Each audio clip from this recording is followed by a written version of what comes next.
Buenas noches, profesor Abel. Y bueno, nosotros somos el grupo 3. En esta oportunidad vamos a desarrollar los riesgos financieros y su relación con con la regulación.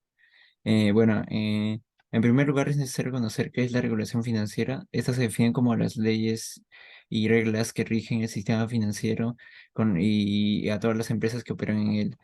De esta manera tenemos el sistema financiero, las entidades reguladoras que acá podemos ver cómo se relacionan dependiendo del tipo de entidad reguladora y también el tipo de institución financiera.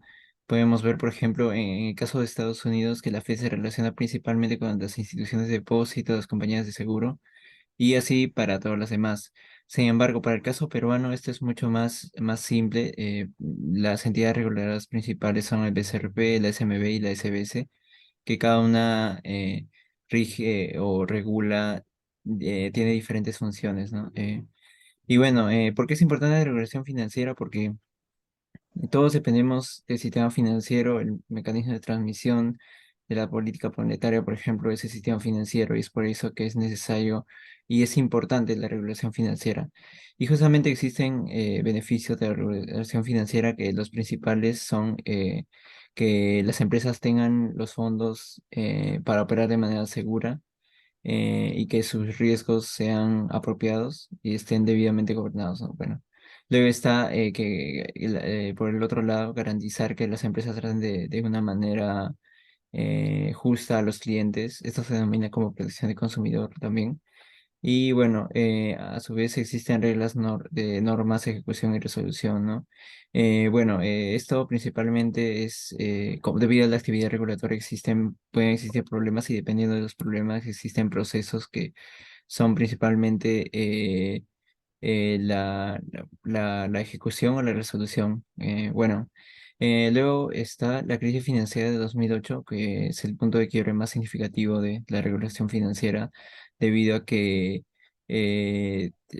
bueno, habían entidades que tenían poca capacidad de pagos, pero al mismo tiempo los clientes no sabían realmente si estas empresas tenían la capacidad de solventar todas las deudas que poseían los bancos, ¿no?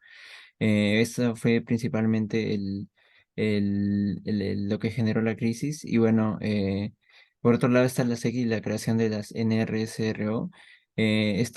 Hasta la década de 1970, las empresas calificadoras de riesgo no tenían la credibilidad del público es decir, podían dar evaluaciones crediticias erróneas o que con poca credibilidad. Entonces, por tanto, las calificadoras crediticias no tenían tanta credibilidad, y entonces hasta 1970 donde la SEC le brinda la confianza a estas instituciones, y es por ello que a partir de este punto las calificaciones crediticias mejoran y sientan las bases para lo que conocemos ahora hoy, ¿no? Como las calificaciones crediticias, que por lo general son muy confiables. Bueno, le doy el pase a mi compañero Ronald para que pueda continuar. Ah, bueno, yo voy a continuar, José Inostroza, y voy a hablar sobre el riesgo regulatorio. El riesgo regulatorio es el riesgo de un cambio en la normativa o legislación que afecte a un valor de la empresa o un sector. La empresa debe cumplir la normativa establecida por los órganos de gobierno que supervisan su sector. Por lo tanto, cualquier cambio en la normativa puede causar un efecto dominó en toda una industria. Las normativas pueden aumentar los costes de las operaciones, introducir obstáculos legales, administrativos y a veces incluso restringir la actividad de una empresa. Algunos casos históricos de riesgo regulatorio. El riesgo regulatorio puede adoptar muchas formas diferentes. Los cinco grandes, por ejemplo, los cinco grandes de la tecnología como Apple, Amazon, Microsoft, Facebook y Google se han enfrentado a algún tipo de riesgo regulatorio, desde problemas de privacidad hasta demandas federales antimonopolio. Es probable que las presiones hayan provocado muchas discusiones acaloradas entre los altos ejecutivos de la empresa, pero las grandes tecnologías se han encogido de hombros ante el riesgo normativo adicional, como demuestran los recientes precios de las acciones y las valorizaciones de las empresas. Un ejemplo es de Food and Drug Administration, que pudo regular los cigarrillos electrónicos que contienen nicotina sintética. Otro caso es el escándalo de la privacidad de los datos de Cambridge Analytica, que sacudió a Facebook en 2018. Y ahora sobre cómo mitigar el riesgo regulatorio. Muchos de los ejemplos anteriores han dado lugar a una planificación estratégica, un mayor cumplimiento y una mayor identificación de los factores de riesgo actuales y potenciales en un intento de gestionar el riesgo regulatorio. Las grandes empresas emplean a profesionales de la mitigación de riesgos y utilizan complejos programas informáticos de cumplimiento normativo para recabar información, llevar a cabo la diligencia debida y evaluar su perfil de riesgo en un intento de gestionar el riesgo regulatorio. Para los inversores individuales es un poco diferente. La gestión de riesgo regulatorio requiere una comprensión completa de una identidad reguladora y de su capacidad para cambiar o influir en el entorno empresarial actual. Identificar los posibles factores de riesgo regulatorio para que los inversores puedan tomar decisiones de inversión actual y futuras. En estos casos, la gestión de riesgos regulatorios requiere una planificación estratégica y una estrategia a largo plazo que tenga en cuenta tanto la normativa vigente como los cambios regulatorios propuestos. Una estrategia de este tipo puede ayudar a los inversores particulares a posicionar su capital de forma que tenga en cuenta los posibles cambios normativos que podrían afectar a sus inversiones. Gracias. Paso con mi compañero. Gracias, Carlos. Bueno, a continuación vamos a ver los riesgos regulatorios debido a los cambios regulatorios, ¿no? Su mismo nombre le dice, los cambios regulatorios. Digamos que estos cambios afectan en gran medida a las empresas o el sector o el mercado que un inversionista esté invirtiendo. Normalmente se ve afectada en las políticas fiscal o en los comercios exterior, ¿no? Que es afectar los aranceles. Un hecho casuístico que pasó fue este año en marzo, en 2022. Hablo sobre el consumo del cigarrillo electrónico, que esta regulación nace a partir del daño público. Entonces, ¿qué se hizo? Entonces se hizo una regulación a este negocio, ¿no? De los cigarrillos electrónicos. La regulación no siempre es prevista, pero ya, como explicó mi compañero, hay cómo podemos mitigar estos tipos de regulación. Ya bueno, entonces, visto esto, a continuación vamos a hablar de algunos tipos de regulaciones que afectan al negocio, ¿no? Entre ellos están los aranceles o políticas comerciales. Como decía, Perú hace una gran importación con China. Entonces, ¿qué pasa si le sube el arancel, ¿no? ¿En qué medida puede afectarnos a nosotros? Otro es con la reforma de la política fiscal. Por ejemplo, cuando entró el gobierno Castillo, Castillo proponía, ¿no? Que se suba la tasa de impuesto a las empresas. Entonces ya el empresario iba a ver ya que era muy desfavorable eso, ¿no?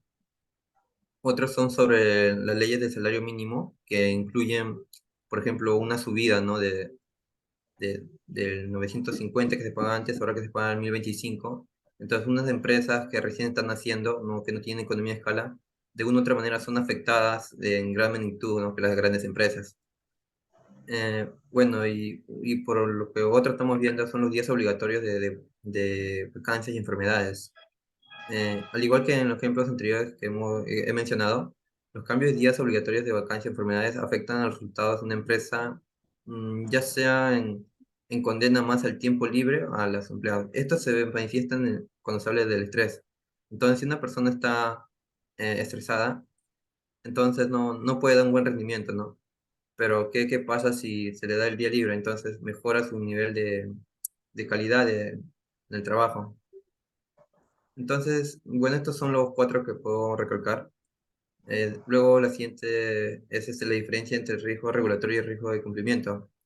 ¿Cuáles son las primeras diferencias? Riesgo regulatorio se relaciona con el cambio de leyes, ¿no? Y regulaciones que puede tener. Mientras que el riesgo de cumplimiento se relaciona con el negocio, ya que si el negocio puede evadir, como se ve en el caso peruano, que evaden muchas leyes. Por ejemplo, como el sistema de control insuficiente que se da en Gamarra. Los negocios en Navarra no tienen un sistema de control suficiente. Mayormente son informales. La falta de entrenamiento hace referencia a la falta de mejorar la calidad de mano de obra y también la falta de nivel de las diligencias. Todos estos tres son mayormente un negocio informal. Bueno, entonces estos riesgos contraen como consecuencia las sanciones legales. O sea, una consecuencia de no cumplir esto traen sanciones legales o los contratos se anulan o hay pérdidas de materiales. Bueno, a continuación le daré paso a mi compañero Jonathan. Bien, ya para acabar todo lo que es el trabajo, en la parte final ya involucra lo que es un caso de estudio para mostrar cómo es que se cometen, ¿no? Actos que pueden escapar o que pueden implicar en caer en este tipo de riesgos y que pues puede también tener sanciones, ¿no? Más adelante. En este caso, pues gira en torno a, a la empresa Enron, ¿no? Que fue una empresa energética con sede en Houston que empleaba más de 21.000 personas en el año 2021. Pasó unos cuantos años, hubo unas malas praxis y la empresa terminó quebrando. Acerca de los orígenes, bueno, ha sido una empresa, un favor, ¿puedes bajar? Ya. Ha sido una empresa, pues, que bajaste demasiado.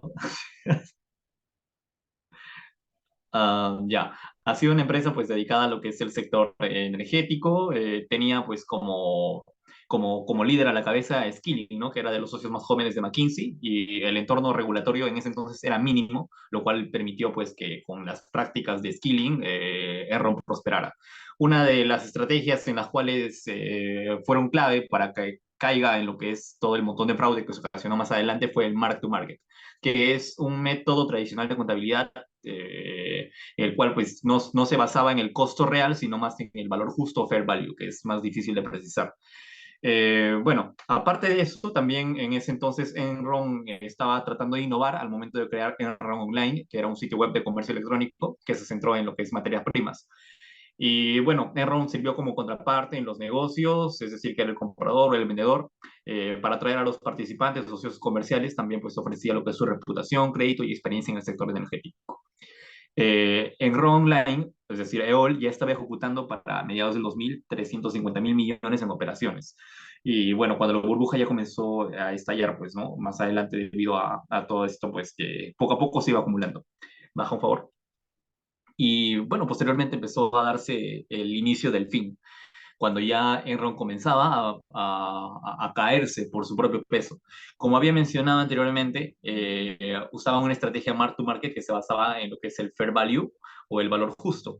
Y esto también, pues, de alguna forma inflaba lo que es, inflaba los indicadores en la parte contable.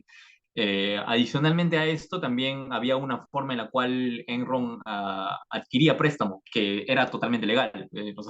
A esto me refiero a los Special Purpose Vehicles, que pues sirven, ¿no? Como una medida en la cual pues, puede obtener un financiamiento adicional al crear este tipo de vehículos especiales.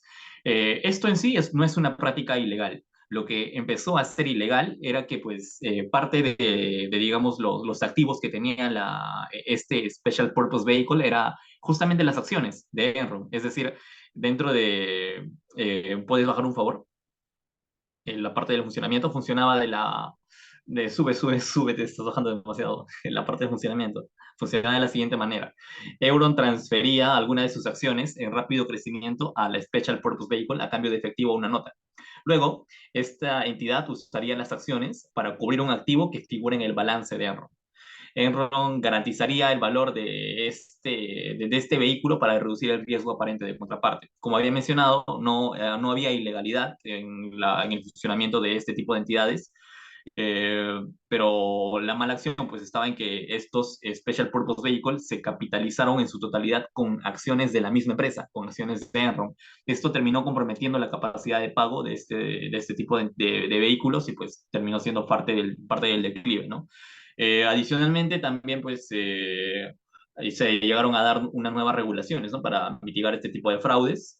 Y bueno, terminaron cayendo, ¿no? En todo lo que es una ley, la ley de Sarbanes-Oxley, alrededor del año 2002-2003, y para dar, ¿no? una serie de mejoras a lo que es la regulación, ¿no?